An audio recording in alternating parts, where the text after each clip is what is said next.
అందరికీ నమస్కారం. Welcome to our channel. అమ్మ చెప్పిన కథలకు స్వాగతం, సుస్వాగతం. ఈనాటి కథ తెలివితేటలు. పూర్వము అంగరాజ్యాన్ని వినయసింహుడు అనే రాజు పరిపాలిస్తుండేవాడు. ఆ రాజు మంచివాడే కానీ అతని మంత్రి దుర్జయుడు దుర్బుద్ధి కలవాడు. తన వారికి ఒక న్యాయము, ఇతరులకు ఒక న్యాయము పాటించేవాడు. అతనికి తోడు రాజగురువు కూడా ధర్మవర్తనుడు కాడు. ఇరువురు కలిసి రాజు యొక్క అమాయకత్వాన్ని ఆసరాగా తీసుకొని తమ ఇష్టారాజ్యంగా ప్రజలను హింసించేవారు.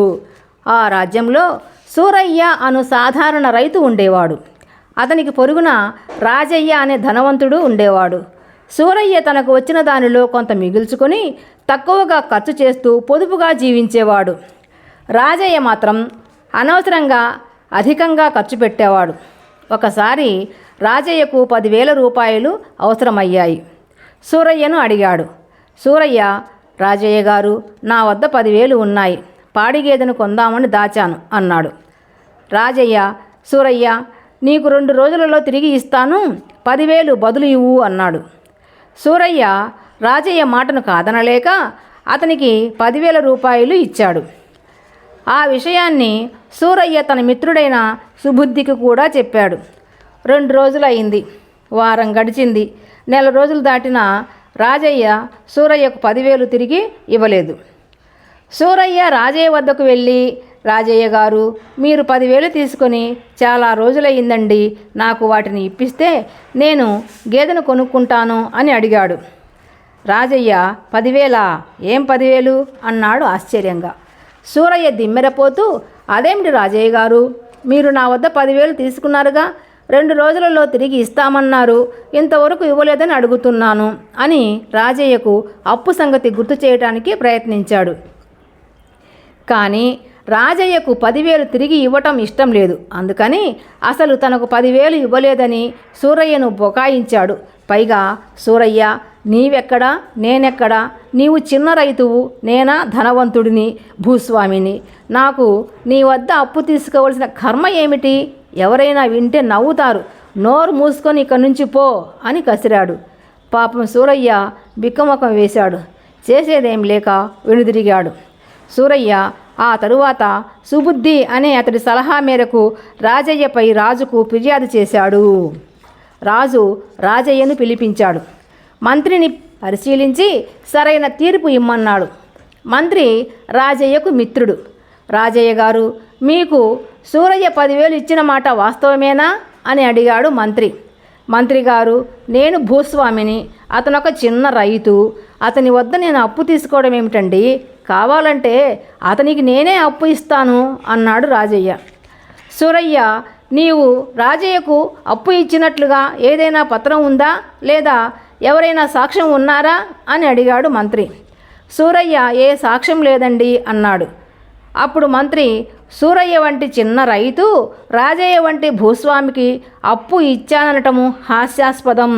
పేరు ప్రఖ్యాతులున్న పెద్ద మనిషిపై అభాండాలు వేసినందుకు సూరయ్య శిక్షార్హుడు అంటుండగా సభలో ఉన్న సుబుద్ధి లేచి, మహారాజా, నాకు ఒక అవకాశం ఇస్తే రాజయ్య గారు సూరయ్య గారి వద్ద అప్పు తీసుకున్నది లేనిది నిరూపిస్తాను అన్నాడు. మహారాజు అంగీకరించాడు. మంత్రి సుబుద్ధి వైపు కోపంగా చూస్తూ కూర్చున్నాడు. సుబుద్ధి ఒక సైనికునకు చెవిలో ఒక మాట చెప్పి రాజయ్య సూరయ్యలిరువురును అతనితో పంపాడు. తరువాత సుబుద్ధి మహారాజును ఇతర పెద్దలను మందిరం వెలుపలకు రమ్మని అభ్యర్థించాడు. మహారాజు అంగీకరించి వెలుపలకు రావటంతో మంత్రి రాజగురువు కూడా తప్పనిసరి అయి వెలుపలకు వచ్చారు. మరికొందరు పెద్దలు కూడా ఆ మందిరం వెలుపలకు వచ్చి ఏం జరుగుతుందో చూడసాగారు. రాజయ్య సూరయ్య కాళ్ళు బురద అంటుకొని ఉన్నాయి. అక్కడ 2 గిన్నెలతో నీటిని పెట్టారు. సుబుద్ధి ఇరువురును కాళ్ళను పరిశుభ్రం చేసుకోమన్నాడు. సూరయ్య 2 చెంబుల నీటిని ఉపయోగించి తన కాళ్ళను పరిశుభ్రం చేసుకున్నాడు. రాజయ్య తన కాళ్ళను శుభ్రం చేసుకోవడానికి బకెట్టు నీటిని ఉపయోగించి అవి చాలక సూరయ్య మిగిల్చిన నీటిని కూడా వాడుకున్నాడు. అప్పుడు సుబుద్ధి, మహారాజా, ఇప్పుడు జరిగిన సంఘటన చూశారుగా, రాజయ్య ధనవంతుడైనా అతనికి పొదుపరితనం లేదు. అధికంగా ఖర్చు పెట్టే స్వభావం ఉన్నది కాబట్టి అతనికి ధనం అవసరమవుతుంది. సూరయ్య పొదుపరి తనకు వచ్చిన దానిలో కొంత దాచుకొని ధనాన్ని నిల్వ చేసుకునే స్వభావం ఉన్నది కావుననే అతడు ఇతరుల అవసరాలకు ధనాన్ని ఇవ్వగలడు. దీనిని బట్టి రాజయ్య సూరయ్య వద్ద అప్పు తీసుకుని ఉండవచ్చు అని అనుకోవచ్చు కదా అన్నాడు. మహారాజు ఆలోచనలో పడ్డాడు. మంత్రి దీనిని గమనించి రాజగురువుకు సైగ చేశాడు. రాజగురువు వెంటనే వీరి స్వభావాలు తెలిసినంత మాత్రాన రాజయ్య సూరయ్య వద్ద అప్పు తీసుకున్నాడని ఖచ్చితంగా చెప్పలేము. దేనికైనా ప్రత్యక్ష సాక్షి సూర్యుడు. రేపు సూర్యోదయ సమయానికి నదీ తీరానికి వస్తే అక్కడ నిజానిజాలు సూర్యుని చేత చెప్పిస్తాను అన్నాడు. మహారాజు గురువుగారి మాటను జవదాటలేదు. గురువుగారు చెప్పినట్లు రేపు సూర్యోదయ సమయానికి నది వద్దకు రండి అని ఇరువురును ఆజ్ఞాపించాడు. ఆ రోజు రాత్రి రాజయ్య మంత్రిని రాజగురువును కలిసి వారిని సంతోషపెట్టాడు. సుబుద్ధి సూరయ్యతో చేయవలసిన పనిని గురించి ఆలోచించాడు. తెల్లవారింది. అందరూ నదీ తీరం చేరుకున్నారు. సూర్యుడు ఉదయించాడు. రాజగురువు 2 చుట్టిన పత్రాలను పట్టుకొని నది ఒడ్డున నిలబడి సూర్యుని ప్రార్థించాడు. తరువాత వాటిని ఒక చిన్న పాత్రలో వేసి సూరయ్యను పిలిచాడు.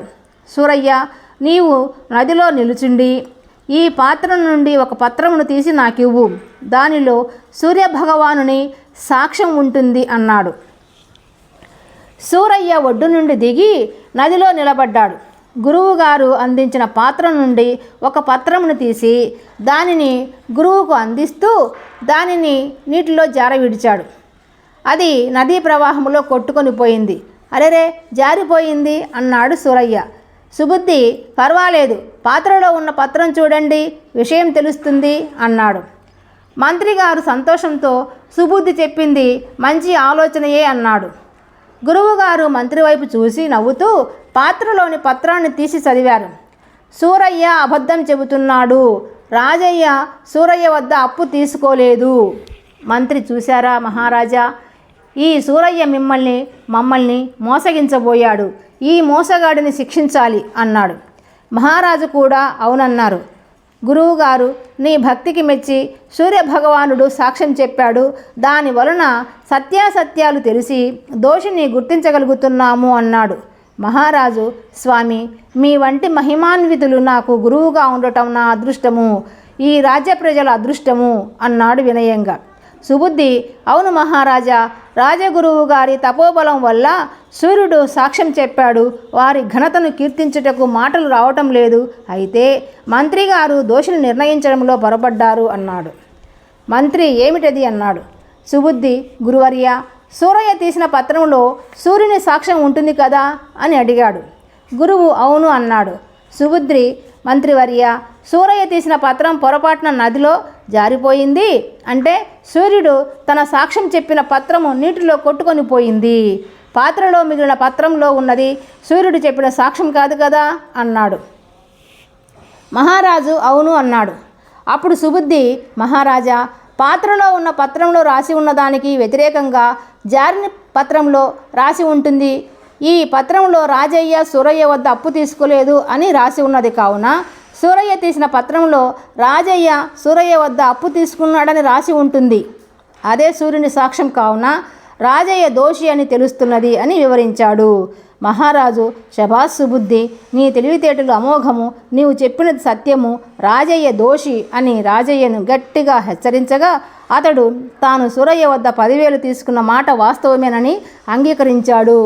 మహారాజు రాజయ్య చేత సూరయ్యకు 10,000 ఇప్పించడమే కాక అపరాధ రుసుంగా మరొక 10,000 ఇప్పించాడు. సుబుద్ధిని తన రాజ్యంలో న్యాయాధిపతిగా నియమించాడు. 2 పత్రాలలో అప్పు తీసుకోలేదు అని వ్రాసి మంత్రి గురువుగారు రాజయ్యకు మేలు చేద్దామనుకున్నారు. కానీ సుబుద్ధి తెలివితేటల వలన దోషి శిక్షించబడ్డాడు. ఇదండి ఈనాటి కథ. ఈ కథ మీకు నచ్చినట్లయితే లైక్ చేయండి, షేర్ చేయండి, సబ్స్క్రైబ్ చేసుకోండి. మీ అభిప్రాయాలను కామెంట్ రూపంలో తెలియజేయండి.